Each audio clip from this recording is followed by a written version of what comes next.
말하는 그 제대로 된 폴더블 폰 양식을 만들 수 있는 유일한 두 회사가 삼성과 화웨이죠. 듀얼 디스플레이 폰은 제외하고 하는 이야기입니다. 최신 화웨이 폰이 뭐죠? 메이트 30. 지금 유럽 및 미국 시장 등에서 판매되고 있나요? 안 되죠. 구글, 유튜브, 지메일이 없는 한 중국 외 시장에서는 제대로 된 가격으로 승부를 결코 볼 수가 없습니다. 10만원에 구매하라고 해도 저는 개인적으로 안 할 것 같아요. 유튜브 중독자라서.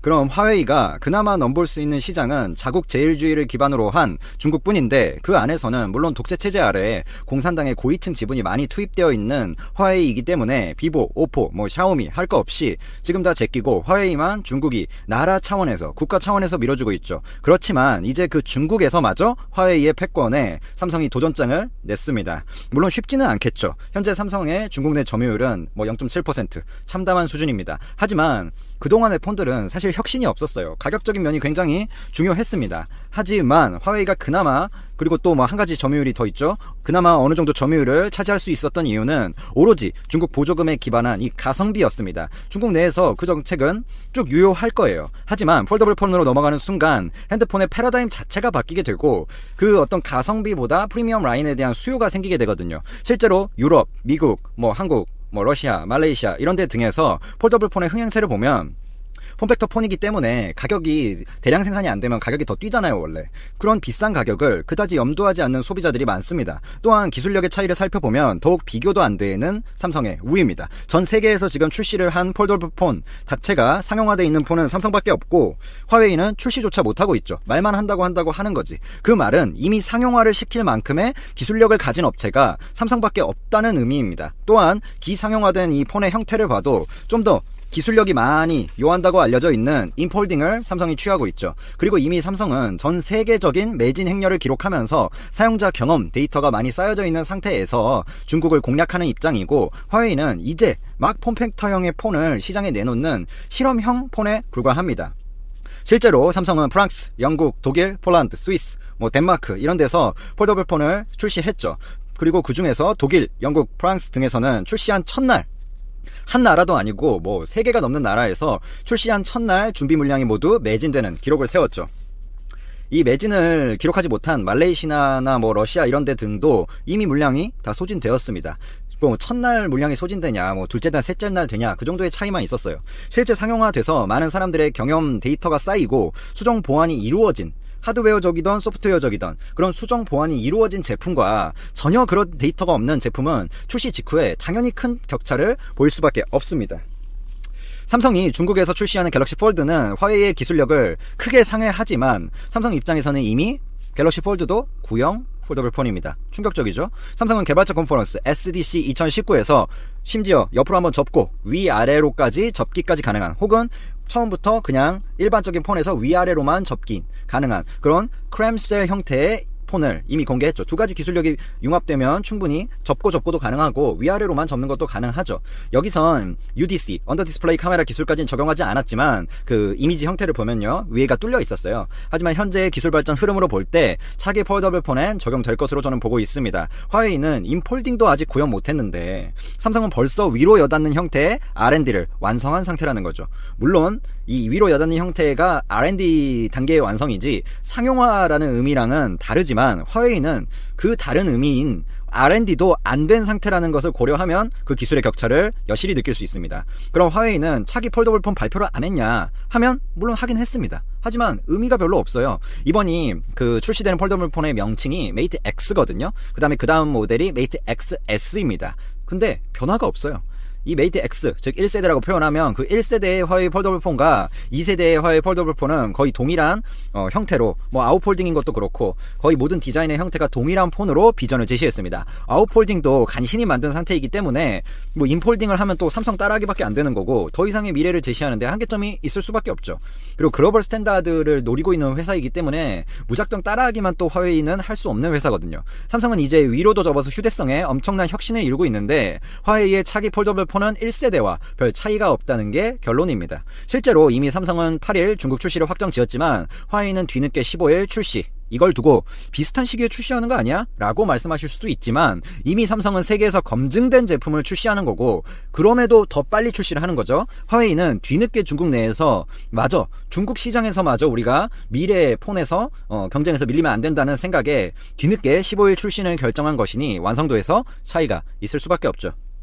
그동안 뭐 삼성 폴더블 폰을 보고 해외 유튜버나 뭐 세계 최초로 나온 폰이었으니까 아무래도 여러 가지 비난을 한 경우가 많았지만 삼성은 계속해서 매진, 여러 나라에서의 매진 세례로 실력을 입증해 왔습니다. 수요라는 어떤 수치가 증명하는 거지 메가 유튜버들이 영상 몇 개로 욕한다고 그 기술력의 한계점이 정해지는 게 아니거든요. 그게 만약에 유튜브 영상이 그렇게 팩트에 기반하고 실제로 이게 아무 가치 없는 폰이었다면 매진이 될 수가 없죠. 그 영상 보고 아 쓰레기 폰이네 안 사네 이러겠죠. 하지만 그 이후에도 그 영상들이 나온 이후에도 독일, 영국 등에서 계속해서 프랑스 등에서 매진 세례를 하면서 우리나라 애국 이런 개념이 아니라 타 그런 나라에서도 매진 세례를 기록하면서 실력을 입증해 왔습니다. 준비도 안 된 화웨이 아웃폴딩 폰이 나왔을 때 그 비난의 수위는 기대 이상일 것이라고 확신합니다. 물론 유튜브도 안 되는 폰을 굳이 유럽 사람들이 구매해서 비난을 할까 싶지만 또 메가 유튜버들은 또 구매해서 그런 걸 할 거예요. 또한 중국 외 시장을 보면 화웨이의 상황은 더 처참합니다. 최신 폰의 출시 일정도 못 잡는 사이에 삼성전자는 인도에서 제대로 먹혔던 갤럭시 M 시리즈를 유럽에 출시를 시키면서 중저가까지 라인업을 늘려가고 점유율을 괴물처럼 빨아들이고 있습니다. 삼성이 이번에 독일에 출시하는 이 M30S는 M30의 후속작인데 배터리 성능도 6000mAh로 좀 올렸고 후면에는 트리플 카메라를 탑재하면서 이게 중저가 폰 치고 이게 프리미엄 라인이었다면 그 정도면 평범한데 아니면 좀 모자른데 할 수 있지만 중저가로 판매되는 그 가성비를 생각하면 꽤나 높은 스펙을 자랑합니다. 화웨이가 중국 보조금을 기반으로 유럽 시장에서도 강세를 보였던 게 사실이지만 지금은 나락으로 떨어지고 있습니다. 판매 자체를 최신 폰을 못하고 있으니까요. 핸드폰을 써보시는 분들은 알겠지만 아이폰 같은 경우에 좀 예외죠.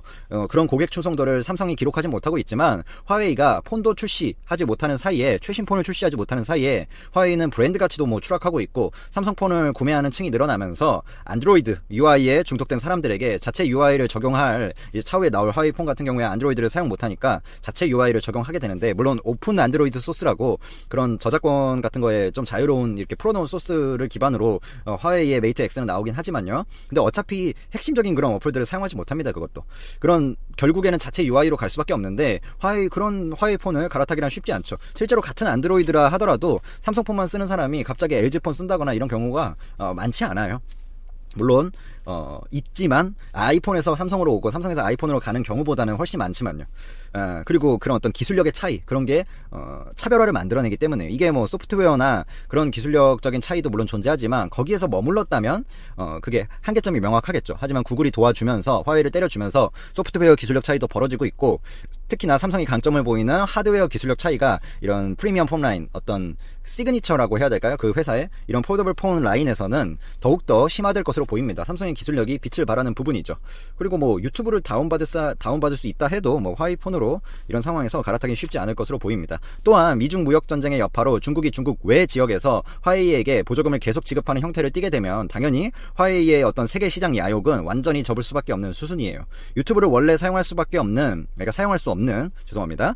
중국 시장에서마저 삼성이 이번에 화웨이를 박살낸다면 더 이상 화웨이가 설 자리는 없을 것으로 사면 초과에 몰린 소니가 이른바 전자의 눈이라고 불리는 반도체 이미지 센서 분야에 공격적인 투자를 예고하고 있습니다. 소니는 해당 시장에서 1000억엔 우리 돈 약 1조 740억 원을 투자해서 스마트폰용 이미지 센서 공장을 설립할 예정입니다. 공장은 2021년 완공 예정입니다. 소니가 반도체 공장을 신규 설립하는 것은 2007년 이후 무려 12년 만의 일입니다. 이미지 센서는 5G와 사물 인터넷 시대를 맞아 수요가 폭발적으로 증가하고 있는 분야입니다. 스마트폰뿐만이 아니라 자율주행차, 산업용 로봇 등으로 수요가 확대되고 있죠. 소니가 이미지 센서 분야에 대규모 투자를 단행하는 이유는 삼성전자를 따돌리기 위해서입니다. 삼성전자가 최근 업계 최초로 1억 화소의 벽을 무너뜨리며 맹추격하자 소니는 두려움을 느끼고 있습니다.